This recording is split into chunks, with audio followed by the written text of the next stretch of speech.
नमस्ते दोस्तों, आज हम लोग दोबारा से हिस्ट्री का अगला सेक्शन देखेंगे जिसमें बौद्ध धर्म, जैन धर्म, मगध साम्राज्य एवं सिकंदर का भारत आक्रमण का क्वेश्चन देखेंगे जो एग्जाम में पूछा हुआ क्वेश्चन है, लेटेस्ट क्वेश्चन है और साइंस के लिए यूथ पब्लिकेशन का चल रहा है। हम लोग इस सीरीज में जिसके सेक्शन का हम लोग क्वेश्चन डिस्कशन कर रहे हैं और पहली बार हमारे चैनल से जुड़े हैं तो चैनल को सब्सक्राइब जरूर करें और दोस्तों में शेयर करें। आज का देखिएगा सेशन है, शुरू होता है बौद्ध धर्म एवं जैन धर्म। देखिएगा इसका पहला क्वेश्चन है कि त्रिरत्न अवधारणा किससे संबंधित है। तो त्रिधर्म किससे है? जैन धर्म से है, सिख धर्म से नहीं है। बौद्ध धर्म से है तो हाँ, जैन धर्म से भी है और बौद्ध धर्म से है। ऑप्शन नंबर डी सही हो जाएगा। देखिएगा पार्श्वनाथ जो एक क्षत्रिय और बनारस के राजा अश्वसेन का पुत्र थे, वह देखिएगा जैन धर्म बने, यानी कैमे जैन धर्म बने। देखिएगा कैमे हो जाएंगे तो देखिएगा ऑप्शन में है द्वितीय, 24 में तो नहीं थे, प्रथम भी नहीं थे, किस में हो जाएंगे? 23 में हो जाएंगे।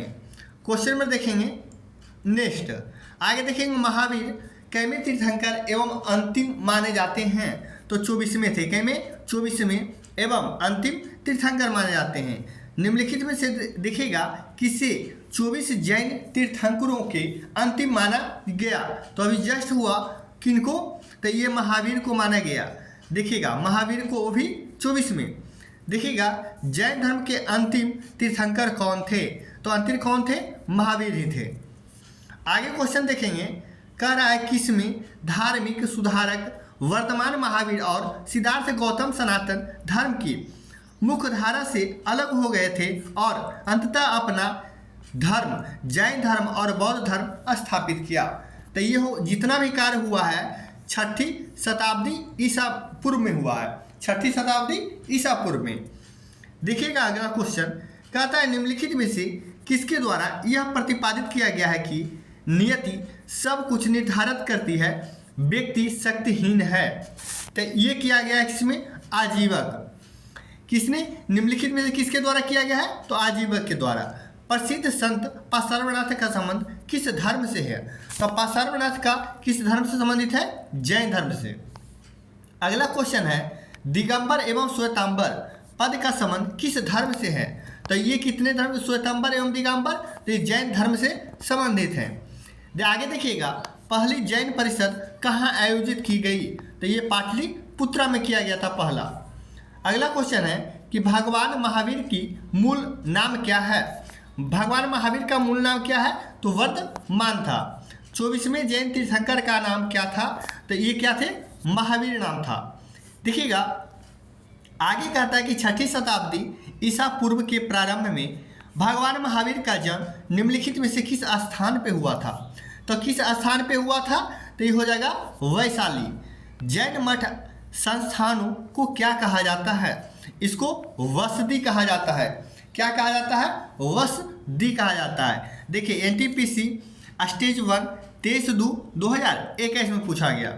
क्वेश्चन नंबर 117 देखिएगा 117 में कह रहा है किसको देखिएगा पवित्र व्यक्ति माना जाता है जिसने जैन धर्म को उसका वर्तमान स्वरूप प्रदान किया? तो महावीर को माना जाता है। वर्तमान महावीर जैन के कैमे तीर्थंकर थे? तो 24वें तीर्थंकर थे। देखिएगा कहता है अगला क्वेश्चन कि निम्नलिखित में से किस राज्य में पाली ताना मंदिर, कौन सा मंदिर? ध्यान दीजिएगा, पाली ताना मंदिर एक जैन तीर्थ स्थल स्थित है। तो ये कहाँ हो जाएगा? गुजरात में स्थित है। आगे देखिएगा जीवन में जिन 5 बंधनों को जैन धर्म के लोगों द्वारा पालन करना होता है उसमें से देखिएगा निम्न से किसका अर्थ है गैर अभिग्रहण? गैर अभिग्रहण किसका अभिप्राय है? तो ये हो जाएगा अपरिग्रह का, अपरिग्रह का हो जाएगा। क्वेश्चन नंबर आगे देखेंगे निम्नलिखित में से किसे जैन धर्म का प्रथम तीर्थंकर माना गया? अब देखिएगा तो ये हो जाएंगे ऋषभनाथ। प्रथम तीर्थंकर माना गया ऋषभनाथ को। निम्नलिखित में से कौन सा स्थान जैन धर्म से संबंधित नहीं है? अब देखिएगा दिलवाड़ा जैन धर्म से संबंधित है, श्रवण बेलगोला भी संबंधित है। देखिएगा पारसनाथ पहाड़ी भी है, कुशीनगर जैन धर्म से संबंधित नहीं है। क्वेश्चन नंबर नेक्स्ट देखेंगे। अगला क्वेश्चन है कि स्वामी महावीर का जन्म कहाँ हुआ? तो महावीर का जन्म कहाँ हुआ? तो ये कुंडल ग्राम में हुआ। आगे देखेंगे महावीर और उनके अनुयायियों की शिक्षाओं को लगभग 1500 वर्ष पहले जिस रूप में लिखा गया उसकी रूप वर्तमान में किस स्थान पर उपलब्ध है? तो ये कहाँ है? गुजरात में वल्लभी। आगे क्वेश्चन है कि जैनियों की सार्वभौम प्रार्थना नवकार मंत्र में नमो अरिहंतान का शाब्दिक अर्थ क्या होता है? तो इसका शाब्दिक अर्थ होता है ऑप्शन नंबर सी कि मैं उन सभी आत्माओं को नमन करता हूँ जो अपने सभी गति कर्मों से मुक्त हो गई है। अगला क्वेश्चन है कि जैन धर्म में तीर्थंकर किसे कहते हैं? अब देखिए तीर्थंकर किसे कहते हैं, तो हो जाएगा देखिएगा धर्म का रक्षक एवं आध्यात्मिक शिक्षक जो मोक्ष या क्या है मुक्ति का मार्ग बताता हो उस जैन धर्म के तीर्थंकर कहते हैं। आगे क्वेश्चन है कहता है कि जैन धर्म के 24वें तीर्थंकर से देखिएगा प्रथम तीर्थंकर कौन थे? 24वें तीर्थंकर में से यानी 24 को जितना भी तीर्थंकर जैन धर्म में हुए उसमें से पूछ रहा है कि प्रथम तीर्थंकर कौन थे? तो कौन हो जाएंगे? ऋषभनाथ। जब कोई तीर्थंकर अपने नश्वर शरीर को छोड़ता है तो इसे किस रूप में जाना जाता है? तो इसे निर्वाण के रूप में जाना जाता है। क्वेश्चन नंबर देखिएगा कि बौद्ध गुफाओं के लिए प्रसिद्ध कार्ले किस राज्य में है? देखिएगा प्रसिद्ध कार्ले ये किस राज्य में है? तो महाराष्ट्र हो जाएगा। गौतम बुद्ध को ज्ञान कहाँ पर प्राप्त हुआ है? तो गौतम बुद्ध को ज्ञान कहाँ हुआ? बोध गया में। निम्नलिखित में से कौन सा एक बुद्ध की शिक्षाओं का संग्रह है? अब त्रिपिटक में, किसमें? त्रिपिटक में इसमें एक बुद्ध की शिक्षाओं का क्या है? संग्रह किया गया है। अगला क्वेश्चन है वह तिब्बती बौद्ध भिक्षु जिसने भूटान को एक राष्ट्र के रूप में एकीकृत किया उसका नाम क्या था? तो उसका नाम था गवांग नामग्याल। क्या? गवांग नामग्याल था। देखिएगा बौद्ध संरचना धामेक स्तूप कहाँ पर स्थित है? तो ये हो जाएगा सारनाथ में स्थित है। अगला क्वेश्चन है कि महाराष्ट्र के औरंगाबाद जिले में अजंता की गुफाएं में लगभग 30 चट्टानों को काटकर बौद्ध गुफाएं बनाई गई है, वह कितनी प्राचीन थी? वो पूछ रहा है कि कितनी प्राचीन थी, तो वो 2री सदी ईसा पूर्व था। कितना? 2री सदी ईसा पूर्व था। बौद्ध गुफाओं में सबसे अच्छी संरक्षित गुफा कार्ले जो निम्न में से कौन से राज्य में है? अभी देखे थे कौन सा राज्य में था? महाराष्ट्र में था। अगला क्वेश्चन है कि देखिएगा वास्तुकला में मुख्य रूप से चैत्य विहार स्तूप और स्तंभ होते हैं, ये किससे संबंधित है? तो बौद्ध धर्म से संबंधित है। अगला क्वेश्चन है कहता है कि कौन एक चीनी बौद्ध भिक्षु था जिसने नालंदा में बौद्ध शास्त्रों का अध्ययन किया था और 629 से लेकर के 644 ईस्वी तक भारत की 15 वर्ष की लंबी यात्रा के लिए प्रसिद्ध था? तो ह्वेनसांग जो हर्षवर्धन के शासनकाल में भारत आया था। त्रिपिटक पवित्र देखिएगा धर्म ग्रंथ कौन से धर्म से संबंधित है? तो ये बौद्ध धर्म से संबंधित हो जाएगा। अगला क्वेश्चन है कि बौद्ध धर्म का अध्ययन करने के लिए विजयवाड़ा में कौन सी चीनी विद्वान रहा था? तो कौन सा चीनी विद्वान रहा था? जुआन झांग। कौन? जुआन झांग। गौतम बुद्ध की माँ का नाम क्या था? तो इनका माँ का नाम माया था। क्वेश्चन नंबर आगे कि बौद्ध धर्म की नींव देखिएगा कितने और महान सच्चाइयों देखिएगा एवं अंगिकीय पथ पर आधारित है। अब देखिएगा नींव इसका कितना हो जाएगा? तो देखिए बौद्ध धर्म में जो नींव था वो 4 था। कितना था? 4 था। अब देखिएगा नींव तो 4 हो गया और क्या था? 8 क्या था? अंगीय पथ पर आधारित था। 8 अंगीय पथ और 4 महान सच्चाइयों पर आधारित था। ऑप्शन नंबर हो जाएगा सी, 4 और 8। अगला क्वेश्चन है कि गौतम बुद्ध ने अपना पहला उपदेश यानी किस भाषा में दिया? तो भाषा तो हो जाएगा पाली, लेकिन कहाँ दिया था? सारनाथ में दिया था। गौतम बुद्ध ने अपना पहला उपदेश सारनाथ में दिया था। जैन धर्म और बौद्ध धर्म के देखिएगा उदय में भारत में ईसा पूर्व कितवीं शताब्दी के धार्मिक अशांति देखी गई थी? तो कितवीं हो जाएगी? 6ठी शताब्दी। अगला क्वेश्चन है कि त्रिपिटक देखिएगा त्रिपिटक जो है उपदेशों का सबसे पहला संग्रह यानी किसमें किया गया? तो ये किसमें किया गया? बौद्ध धर्म में किया गया है। बौद्ध धर्म में निम्नलिखित में से देखिएगा कौन सा भगवान बुद्ध की 4 महान सच्चाइयों में नहीं है।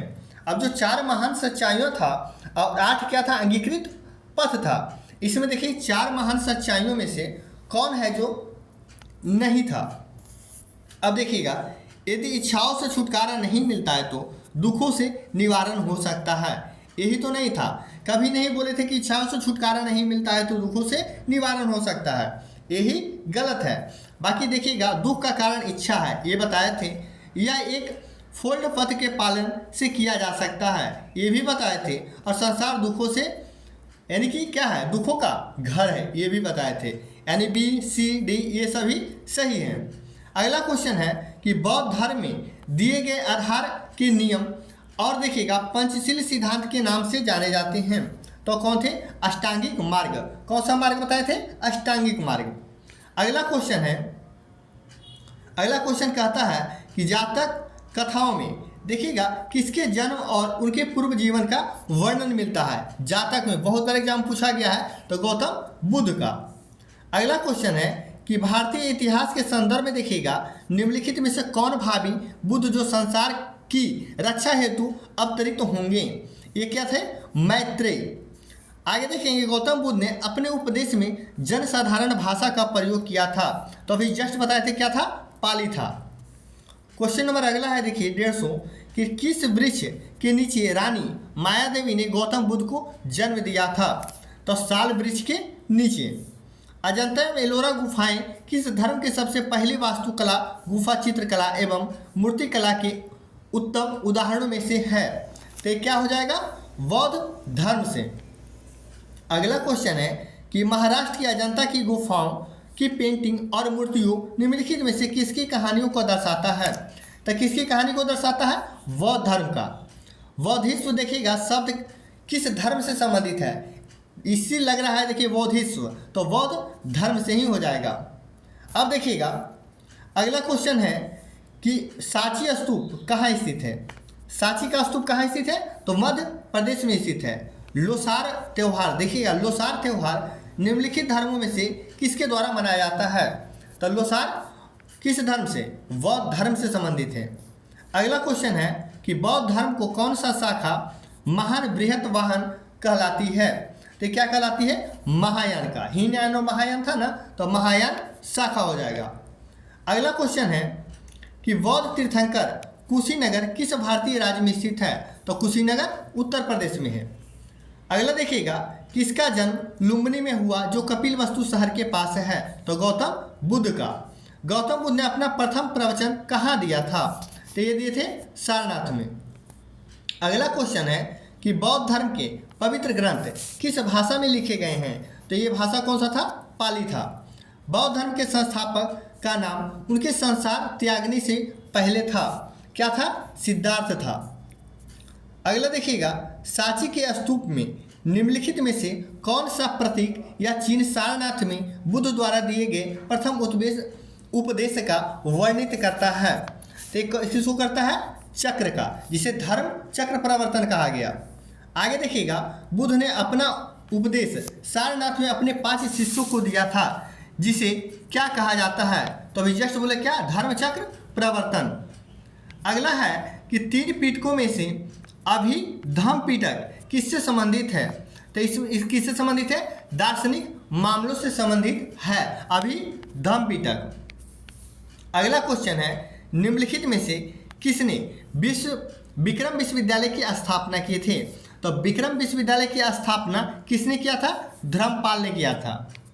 अगला क्वेश्चन है, कहता है कि गौतम बुद्ध का जन्म निम्नलिखित में से किस स्थान पे हुआ था। तो किस स्थान पे हुआ था, लुम्बिनी, जो कहाँ पड़ता है, नेपाल में। अगला क्वेश्चन है बुद्ध का वास्तविक नाम क्या था। तो क्या था, सिद्धार्थ नाम था। अगला क्वेश्चन है कि निम्नलिखित में से कौन सी पुस्तक बुद्ध के सिद्धांतों से संबंधित है। तो कौन सा है, अभिधम्म पीठक है। बौद्ध धर्म में लोटस और वूल का प्रतीक क्या दर्शाता है, ये जन्म को दर्शाता है। अगला क्वेश्चन है शब्द श्वेतांबर किससे जुड़ा हुआ है। तो श्वेतांबर और दिगंबर किससे जुड़ा हुआ है, जैन धर्म से जुड़ा हुआ। बौद्ध प्रतीक धर्म चक्र किसे दर्शाता है। तो धर्म चक्र किसे दर्शाता है, प्रथम उपदेश के, जो सारनाथ में दिए थे। अगला क्वेश्चन है गौतम बुद्ध का पुत्र निम्नलिखित में से कौन था? तो पुत्र का नाम क्या था? राहुल था। बौद्ध धर्म का कौन सा संप्रदाय तांत्रिक अनुष्ठानों के लिए जाना जाता था? तो कौन सा? वज्रयान था। अब देखिएगा अगला क्वेश्चन है स्तूप क्या है? तो स्तूप क्या था? ये सावधान टीला था। सावधान टीला। बौद्ध धर्म में अभय मुद्रा का क्या अर्थ है? तो इसका अर्थ क्या है? निर्भीकता। अगला क्वेश्चन है कि जातक कथाएं किससे संबंधित है? तो जातक कथाएं किससे संबंधित है? बौद्ध धर्म से संबंधित है। अगला क्वेश्चन कहता है निम्नलिखित में से कौन सा एक प्राचीन बौद्ध ग्रंथ है? तो कौन सा है? अभिधर्म कोश है। अभिधर्म कोश है। अगला क्वेश्चन है कि उस बौद्ध ग्रंथ का नाम बताइए जिसमें त्रिभुजों के लिए नियमों का उल्लेख किया गया है। तो विनय पिटक है। कौन सा पिटक है? विनय पिटक है। जिसमें बौद्ध धर्म का नाम बताइए जिसमें त्रिभुजों के लिए नियमों का उल्लेख है। किसके लिए? त्रिभुजों के लिए। अगला क्वेश्चन है हीनयान एवं और देखिएगा महायान किस धर्म से संबंधित है? तो हीनयान और महायान किस धर्म से संबंधित है? तो ये बौद्ध धर्म से संबंधित है। तृतीय बौद्ध परिषद का आयोजन किसके कार्यकाल में हुआ था? तो अशोक के कार्यकाल में हुआ था। अगला देखिएगा अजंता गुफाओं की चित्रकारी क्या दर्शाती है? तो ये क्या दर्शाती है? जातक कथाएं को दर्शाती है। स्तूप क्यों बनाए गए हैं? तो स्तूप बनाए गए हैं कि पवित्र देखिएगा स्मृति चिन्ह रखने के लिए। अगला क्वेश्चन है गौतम बुद्ध ने निम्नलिखित में से किस स्थान पर आत्मज्ञ प्राप्त किया था? तो कहाँ किए थे? बोध गया में। अगला क्वेश्चन है गौतम बुद्ध के निम्नलिखित उपदेशों में से किसे अग्नि उपदेश के रूप में जाना जाता है? अग्नि उपदेश के रूप में। तो किसको जाना जाता है? ये जाना जाता है आदित्य पर्याय सूत्र को। कौन? आदित्य पर्याय सूत्र को माना जाता है। अगला क्वेश्चन है दिए गए विकल्पों में से कौन सा कथन सही नहीं है यानी गलत है? तो देखिएगा बौद्ध धर्म ग्रंथ पाली भाषा में लिखा गया है, ये सही है। गौतम बुद्ध का जन्म स्थान लुम्बिनी नेपाल में है, ये भी सही है। उपगुप्त ने अशोक को बौद्ध धर्म अपनाने के लिए प्रेरित किया था, ये भी सही है। चरक गौतम बुद्ध का निजी चिकित्सक थे, ये गलत है। ऑप्शन नंबर डी क्या है? गलत है।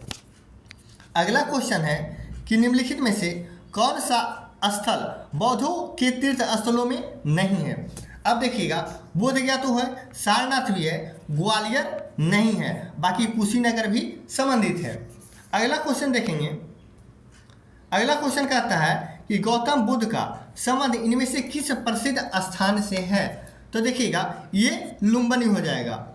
बौद्ध धर्म से संबंधित देखिएगा प्रख्यात भवन संरचना धामेक स्तूप। कौन सा स्तूप है? धामेक स्तूप का निर्माण मूलतः कितने वंश शासक के दौरान किया गया था? कौन सा वंश था? तो मौर्य वंश हो जाएगा। अगला क्वेश्चन है कि सूत पिटक के संदर्भ में देखिएगा निम्नलिखित में से कौन सा कथन सही है? तो देखिएगा कौन सा कथन सही हो जाएगा? ये कथन नंबर सी हो जाएगा। यह मगध के शासक और बुद्ध के बीच की बातचीत से संबंधित है। सूत पिटक। क्वेश्चन नंबर अगला है कि देखिएगा किसमें बुद्ध की छवियों की पूजा एक महत्वपूर्ण परंपरा बन गई है? तो ये कौन सा था? महायान हो जाएगा। विनय पिटक एवं सूत पिटक इनमें से किसकी शिक्षाओं का संकलन किया गया है? तो किसका किया गया है? गौतम बुद्ध के शिक्षाओं का संकलन किया गया है। अगला क्वेश्चन कहता है बौद्धिस्म कि देखिएगा अवधारणा इनमें से किससे संबंधित है? तो किससे संबंधित हो जाएगा? महायान बौद्ध धर्म से संबंधित है। माना जाता है कि गौतम यानी सिद्धार्थ ने अंतिम ज्ञान प्राप्ति के लिए बोध गया जाने से पहले 6 साल तक बताया किस स्थान पर शुद्ध चित्त से ध्यान किया था? तो कहाँ किए थे? प्रयाग बोधि में। कहाँ? प्रयाग बोधि में किए थे। अगला क्वेश्चन है वेणुवन जो बिहार बौद्ध मठ निम्नलिखित में से किस भारतीय राज्य में स्थित है? तो देखिएगा वेणुवन बिहार बौद्ध मठ कहाँ स्थित हो जाएगा? ये त्रिपुरा में स्थित हो जाएगा। वेणुवन देखिएगा एक राजगीर में भी है, लेकिन ये वेणुवन बिहार बौद्ध मठ है, ठीक ना। ये कहाँ स्थित हो जाएगा? त्रिपुरा में। चंद्रमास वैशाख की पूर्णिमा के दिन मनाया जाने वाला त्यौहार वेसक जो अप्रैल या मई में आता है किस धर्म का त्यौहार है? तो ये भी बौद्ध धर्म का त्यौहार है। अगला क्वेश्चन है इनमें से देखिएगा कौन सी मध्य भारत बोली जाती है, यानी कि इसमें देखिएगा मध्य भारतीय, ठीक ना, बोली है जो संस्कृत के काफ़ी हद तक संबंधित है। बौद्ध धर्म ग्रंथों और साहित्य की प्रमुख भाषाओं में से एक है। तो कौन सा हो जाएगा? पाली भाषा हो जाएगा। अगला क्वेश्चन है क्वेश्चन नंबर 197। इसमें कहा गया है कि त्रिपिटक इनमें से किस धर्म का पवित्र ग्रंथ है? तो बौद्ध धर्म से संबंधित है। देखिएगा निचिरेन डायसोनिन की बौद्ध शिक्षा किस देश से शुरू हुई थी? तो किस देश से शुरू हुई थी? जापान से शुरू हुआ था। अगला क्वेश्चन है गौतम बुद्ध का संबंध निम्नलिखित में से किस गण से था? तो किस गण से था? तो ये हो जाएगा शाक्य गण से हो जाएगा। इनमें से कौन सा शब्द सामान्यतः एक बौद्ध मठ को संदर्भित करता है जिसमें बौद्ध भिक्षु रहते थे? तो ये कौन सा हो जाएगा? विहार। बिहार नहीं, विहार। वालव। अगला देखिएगा क्वेश्चन है हिंदू कैलेंडर के अनुसार देखिएगा बुद्ध पूर्णिमा किसकी पूर्णिमा के दिन होती है? तो बुद्ध पूर्णिमा की बैसाख, कौन सा हो जाएगा? बैसाख की पूर्णिमा के दिन की। निम्नलिखित में से कौन सा भारत में स्थित एक बौद्ध मंदिर है? तो महाबोधि मंदिर हो जाएगा। अगला क्वेश्चन है कि पुरुष और देखिएगा स्त्री शरीरों में मेल से बना भगवान शिव का रूप क्या कहलाता है? पुरुष और स्त्री, ठीक ना, शरीरों के मेल से बना भगवान शिव का स्वरूप क्या कहलाता है? तो ये कहलाता है अर्धनारीश्वर। क्या हो जाएगा? अर्धनारीश्वर। अगला क्वेश्चन है कि यहूदी देखिएगा किस धर्म का पालन करते हैं? तो यहूदी जो हैं यहूदी धर्म का पालन करते हैं। कौन सा धर्म का पालन करते हैं? यहूदी धर्म का ही पालन करते हैं। किस भारतीय मूल ग्रंथ का हाल ही में चीनी भाषा में अनुवाद किया गया है? अब देखिएगा कौन सा हो जाएगा? भागवत गीता हो जाएगा। जो मूल ग्रंथ का क्या चीनी भाषा में अनुवाद किया गया है? किसका? भागवत गीता का। अगला क्वेश्चन है हिंदू धर्म अद्वैत सिद्धांत देखिएगा किससे प्रतिपादित किया? और किसने देखिएगा प्रतिपादित किया? तो ये हो जाएगा आदि शंकराचार्य जो अद्वैत का सिद्धांत प्रतिपादित किए हैं। वेंकटेश्वर जिन्हें देखिएगा वेंकटचलपति श्रीनिवास और बालाजी के नाम से भी जाना जाता है। हिंदू भगवान किसका एक रूप है? तो किनका है? विष्णु का एक रूप माना जाता है। अगला क्वेश्चन है हिंदू धर्म देखिएगा पुरुषार्थ जीवन के लक्ष्य के माध्यम से जीवन के पूर्ण भागीदार प्रोत्साहित करता है। निम्नलिखित में से कौन एक पुरुषार्थ नहीं है? तो देखिएगा काम है लेकिन सत्य नहीं है, मोक्ष भी है और अर्थ भी है। अगला क्वेश्चन देखेंगे। अगला क्वेश्चन कहता है कि देखिएगा राजा दिया हुआ है और राज्य दिया हुआ है। प्रभुत देखिएगा प्रभुत कहाँ के हो जाएंगे? तो अवंती के हो जाएंगे। अवंती राज्य के राजा थे। उदयन कहाँ के थे? तो उदयन हो जाएंगे वत्स के। अब देखिए परसेंजित कहाँ से हो जाएंगे? कौशल के राज्य के राजा थे। अजातशत्रु कहाँ के? मगध राज्य के राजा थे। अगला क्वेश्चन है निम्नलिखित में से कौन से भारत के सबसे पुराने सिक्के थे? तो ये पंच चिन्हित सिक्के थे। अगला क्वेश्चन है कि कौशल, अंग, काशी और बज्जी ये सभी क्या हैं? तो ये 16 महाजन भाग थे। 16 महाजन भाग में बटा हुआ था। अगला क्वेश्चन है कि पाटलिपुत्र में स्थानांतरित होने से पहले कौन सा देखिएगा कई वर्षों तक मगध की राजधानी थी? तो ये राजगिरी हो जाएगा।